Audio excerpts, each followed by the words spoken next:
Bonjour et bienvenue dans la présentation de ce cours consacré à la peinture à l'huile, une technique que beaucoup pensent être plus difficile à utiliser qu'un médium à l'eau.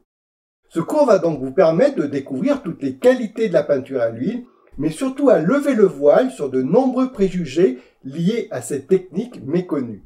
Pour connaître le contenu de ce cours, suivez-moi.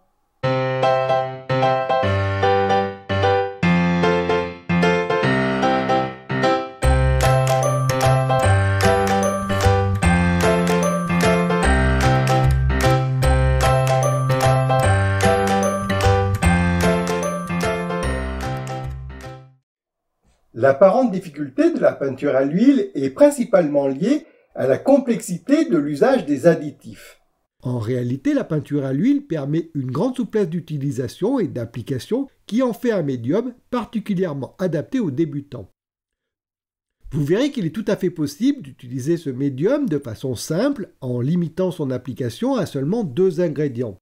Ainsi, au fil des leçons, vous découvrirez les nombreux avantages qu'offre la peinture à l'huile, notamment la possibilité de retravailler très longtemps la pâte déposée sur la toile et ainsi de corriger facilement le dessin et les couleurs. Dans ce cours, vous allez donc apprendre à choisir votre support, à manier les principaux outils et à diluer la pâte en fonction de l'effet recherché, ainsi qu'à déterminer les proportions des divers ingrédients en suivant certaines règles telles que le gras sur maigre. Mais surtout à exploiter tout le potentiel de ce médium en appliquant les couleurs selon diverses techniques et processus. La première leçon est consacrée aux outils et à la pâte.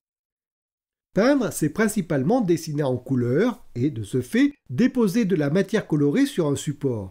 Pour réaliser cette opération, vous devez avant tout voir comment et avec quels outils vous pouvez appliquer la pâte. Dans cette leçon, vous allez donc vous familiariser avec la peinture à l'huile et apprendre à manier les diverses brosses et pinceaux, ainsi qu'à gérer les consistances de la pâte. La seconde leçon est consacrée à la pâte et aux valeurs. La couleur tient une place capitale dans la peinture, mais peindre, c'est avant tout dessiner. Cela sous-entend donc que quel que soit le médium utilisé, les notions de dessin et de valeur demeurent prioritaires sur celles de couleur. Dans cette leçon, vous allez donc apprendre à transposer le processus du dessin à la peinture et à gérer les formes et les valeurs avec ce médium. La troisième leçon est consacrée aux valeurs et aux couleurs. En peinture, la sensation de volume est obtenue indépendamment de la gamme de couleurs utilisées. Chaque couleur correspond à une valeur unique sur une échelle de gris, et pour peindre, vous devez savoir convertir les couleurs en valeurs. Dans cette leçon, vous allez donc étudier les 3 principales caractéristiques d'une couleur, la teinte, la saturation et la luminosité. La quatrième leçon est consacrée aux couleurs et aux mélanges. Peindre, c'est disposer des couleurs sur un support afin de retranscrire un sujet, une atmosphère ou une sensation. Ces couleurs peuvent être mélangées sur la palette avant d'être déposées sur le support, mais vous pouvez également produire des mélanges directement sur le support par fusion, juxtaposition ou superposition. Dans cette leçon, vous allez donc expérimenter les divers types de mélanges de couleurs afin d'apprendre à combiner celles-ci entre elles. La 5e leçon est consacrée à la méthode flamande. Cette leçon est consacrée à l'étude d'une approche de peinture utilisée par les maîtres flamands à partir du XVe siècle.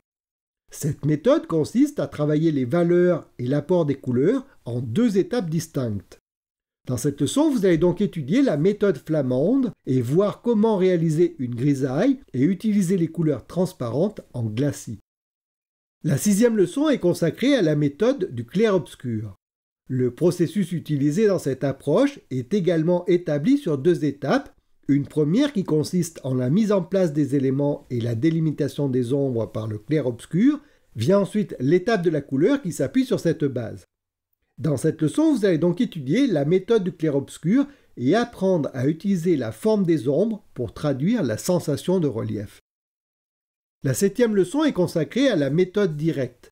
La méthode directe est une technique où le dessin et la couleur ne font plus qu'un. À ce titre, c'est probablement la seule qui mériterait véritablement l'appellation de peinture, les autres n'étant en réalité que la mise en couleur de dessin.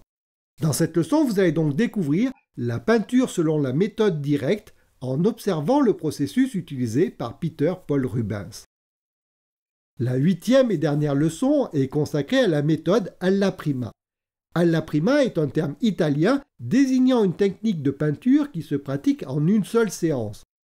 Particulièrement adaptée aux réalisations en plein air, cette méthode, largement exploitée par les impressionnistes, permet de traiter en même temps le dessin, les valeurs et les couleurs. Dans cette leçon, vous allez donc étudier la méthode alla prima et les principes qui régissent cette forme de peinture en une seule séance. Voilà, la présentation de ce cours consacré à la peinture à l'huile est à présent terminée. Je vous donne donc rendez-vous dans ce cours pour y découvrir ce médium particulier au travers des 107 pages des 8 leçons en PDF et des 13 exercices qui accompagnent ce cours. À bientôt!